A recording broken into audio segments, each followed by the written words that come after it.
ফেনীতে ভয়াবহ বন্যায় কৃষিখাতে বিপর্যয় কাটিয়ে ঘুরে দাঁড়ানোর স্বপ্ন দেখছেন কৃষক।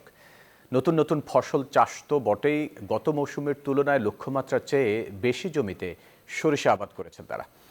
কৃষি বিভাগ বলছে চলতি মৌসুমে সরিষার আবাদে ক্ষতি পুষিয়ে নেওয়ার আশা করছেন তারা। মোহাম্মদ ইয়াসিন সুমনের তথ্যছবিতে ডেস্ক রিপোর্ট।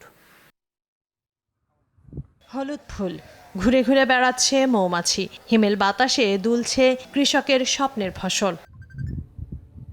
সঠিক প্যাড আর সঠিক তথ্য দিয়ে এসব সামলে নিব এক হয়ে। Monalisa sanitary napkin.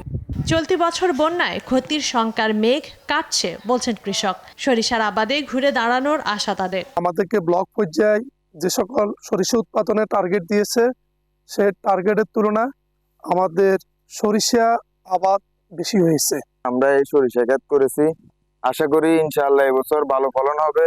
কৃষি বিভাগ বলছে অন্যান্য ফসলের পাশাপাশি ফেনীতে এবছর সরিষার ভালো আবাদ হয়েছে।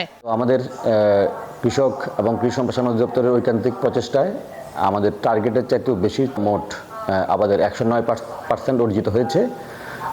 তো কৃষক লাভের আশা করছে সরিষা চাষে। জেলায় চলতি মৌসুমে 6,500 হেক্টর জমিতে সরিষা আবাদের লক্ষ্যমাত্রা নির্ধারণ করা হলেও এরই মধ্যে 7,102 হেক্টর জমিতে সরিষা আবাদ হয়েছে। Desk report, news 24।